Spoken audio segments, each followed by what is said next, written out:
बिहार में मानसून की लगातार बारिश और नेपाल की नदियों के बढ़ते जलस्तर के बाद उत्तर बिहार की नदियां उफान पर हैं। कोसी, बागमती, कमला बलान, महानंदा, अधवारा और परमान नदी भी उफान पर है। कई जगहों पर पानी खतरे के निशान को पार कर गए हैं। गंडक नदी का जलस्तर चेतावनी स्तर के पार चला गया है। ये देखिए 5 तस्वीर आपको दिखा रहे हैं। नेपाल में हो रही बारिश से बिहार की नदियां उफान पर हैं। गोपालगंज में नदी का जलस्तर तेजी से बढ़ रहा है। पतहरा में जलस्तर बढ़ता देखकर जल संसाधन विभाग ने सभी इंजीनियर्स को अलर्ट रहने के निर्देश दिए हैं। पूर्णिया के अमौर में कटाव कहर बरपा रहा है। परमान नदी से सटे कई घर नदी के कटाव में समा चुका है, तो वहीं कई घरों पर कटाव का खतरा मंडरा रहा है। लोग अपने अपने घरों को छोड़कर सुरक्षित स्थानों पर जाने के लिए मजबूर हैं। तो नदी के जलस्तर बढ़ने की वजह से स्कूल और आंगनबाड़ी केंद्रों पर भी कटाव का जो खतरा है वो मंडरा रहा है। नवादा में भी 2 दिनों से रुक रुक कर बारिश हो रही है, जिससे जिले में बहने वाली सकरी, तिलैया नदी समेत कई नदियों के जल स्तर में जो है वो काफी वृद्धि हुई है। गोविंदपुर के सकरी नदी के जलस्तर में बढ़ोतरी के कारण कई गांव का संपर्क प्रखंड मुख्यालय से टूट गया है। बगहा में लगातार हो रही बारिश के बाद पहाड़ी नदियों के जलस्तर में वृद्धि दर्ज की गई है। जंगल से निकलने वाली मनोर और भपसा नदी में उफान के बाद कई गांव का संपर्क टूट गया है। मुजफ्फरपुर के कई इलाकों में बाढ़ की स्थिति को देखते हुए जिला प्रशासन ने तैयारी शुरू कर दी है। मुजफ्फरपुर के कई इलाकों में बाढ़ की स्थिति को देखते हुए जिला प्रशासन ने तैयारी शुरू कर दी है। बागमती, गंडक और बूढ़ी गंडक में जलस्तर की बढ़ोतरी को देखते हुए तैयारी पूरी कर ली गई है। प्रशासन की तरफ से अधिकारियों के साथ बैठक करके अधिकारियों को आवश्यक निर्देश भी दिए गए हैं। सरकारी नाव की मरम्मत के साथ साथ 125 नाव का रजिस्ट्रेशन भी कराया गया है। साथ ही आपको यह भी बता दें कि एसडीआरएफ, एनडीआरएफ की टीम भी जो है अलर्ट मोड पर है। बाढ़ वाले इलाकों में जरूरत के सामान की पूर्ति कर दी गई है। बिहार के कई जिलों में लगातार बारिश हो रही है। मौसम विभाग ने बारिश को लेकर के कई जिलों में ऑरेंज अलर्ट भी जारी किया है, जिस कारण नदियों का जलस्तर भी लगातार बढ़ रहा है। तो देखिए कई जिलों में झमाझम बारिश और इसकी वजह से 22 जिलों में बारिश को लेकर के अलर्ट जारी किया है। और आपको ये भी बताते चलें कि मौसम विभाग ने ऑरेंज अलर्ट जारी कर दिया है।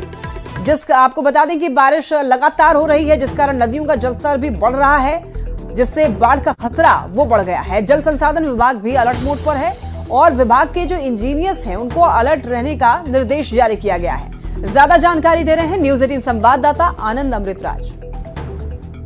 बिहार में मानसून की बारिश लगातार हो रही है और बिहार के कई जिलों में पिछले कुछ दिनों से लगातार बारिश हो रही है, जिसके वजह से मौसम तो सुहाना हुआ ही है, साथ ही कई नदियों में उफान भी देखा जा रहा है। और बारिश को लेकर मौसम विभाग ने जो भी भविष्यवाणी की है, बिहार के 26 जिलों में बारिश को लेकर ऑरेंज अलर्ट जारी किया गया है। जाहिर सी बात है, बिहार में मानसून पूरी तरीके से मेहरबान है और न सिर्फ आम लोगों को गर्मी से राहत मिली बल्कि किसानों को भी काफी फायदा मिला है। और नेपाल से जो नदियां आती हैं, बारिश की वजह से बागमती और गंडक सहित कई नदियों में जबरदस्त उफान देखा जा रहा है। और मौसम विभाग के माने तो आने वाले 6 जुलाई तक बिहार के कई जिलों में जबरदस्त बारिश होने की संभावना है। और लगभग कई जिलों में बारिश को लेकर ऑरेंज अलर्ट भी जारी किया गया है। और अगले 48 घंटे के बारे में मौसम विभाग ने भविष्यवाणी की है कि बिहार के कई जिलों में न सिर्फ तेज बारिश होगी बल्कि पारा भी काफी गिरेगा। विभाग की जो भविष्यवाणी है, तो कई जिलों में अभी 6 जुलाई तक जबरदस्त बारिश होने की पूरी संभावना है और जिसकी वजह से कई नदियों में उफान आने की भी संभावना। लेकिन अच्छी बात यह है कि लगातार हो रही बारिश की वजह से किसानों को बड़ी राहत मिली है और रोपनी में उन्हें काफी मदद मिलेगी।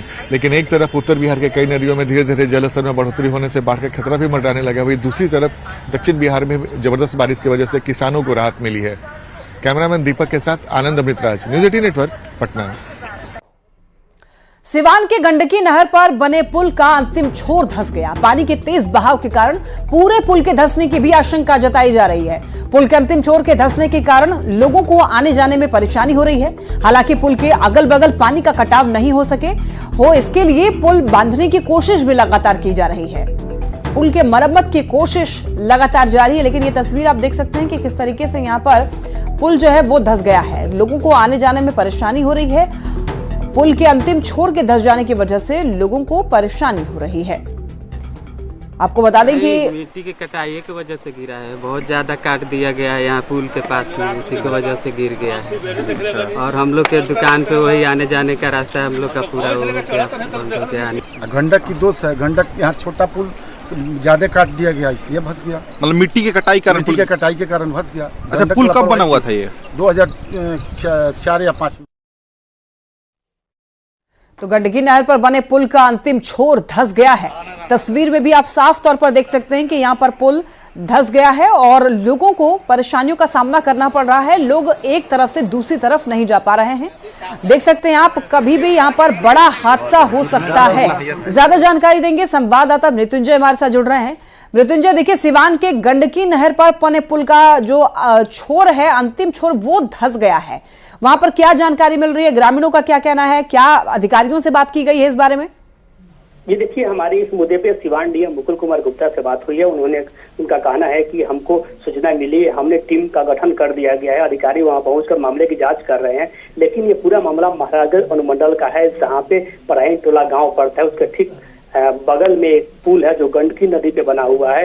वो पुल का अंतिम छोर धंस गया है। बताया ये जा रहा है कि पानी के तेज बहाव के कारण ये पुल धंसा है। हालांकि पुल धंसने के बाद कई गाँवों का आवागमन पूरी तरह से बाधित हो गया है। ग्रामीण सब्सिट्यूट व्यवस्था की मांग कर रहे हैं, एक अन्य पुल की मांग कर रहे हैं, कोई व्यवस्था किया जाए ताकि जो गाँव के लोग हैं उनकी आवागमन हो सके। जी मृत्युंजय, ये घटना कब की है? पुल कब धंसा है?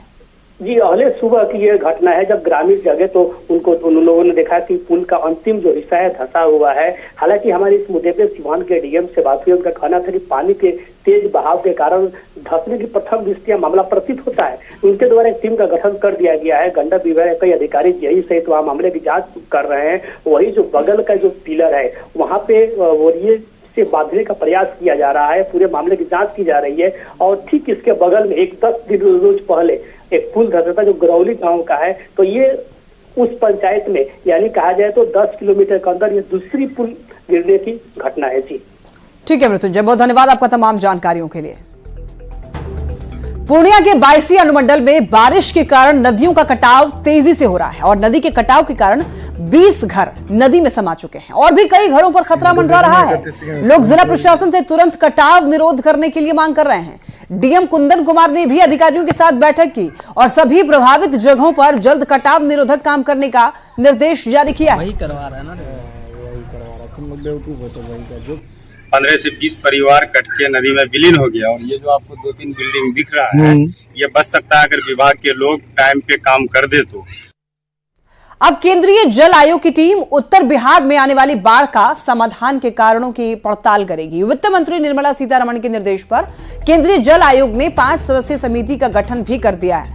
यह समिति उत्तर बिहार की नदियों के लिए नए बैराज और दूसरी संरचनाओं के निर्माण की संभावनाओं का पता लगाएगी। जेडीयू के कार्यकारी अध्यक्ष और राज्यसभा सांसद संजय झा ने यह कहा है कि ये उत्तर बिहार में बाढ़ के दीर्घकालिक समाधान की दिशा में एक बड़ी पहल है। सोशल मीडिया पर उन्होंने लिखा है कि बिहार के विकास और उत्तर बिहार में बाढ़ के दीर्घकालिक समाधान से जुड़े हुए कई महत्वपूर्ण मुद्दों पर मुख्यमंत्री नीतीश कुमार से विस्तृत चर्चा के बाद 28 जून को केंद्रीय वित्त मंत्री निर्मला सीतारमण से संसद भवन स्थित उनके कमरे में मुलाकात की थी, जो काफी सार्थक रही।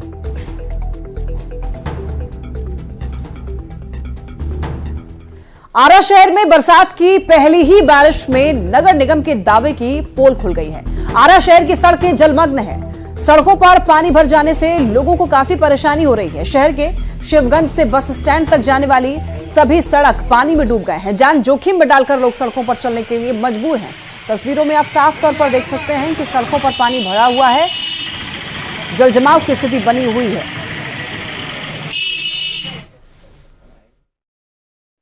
बरसात के पहले ही बारिश में सड़क में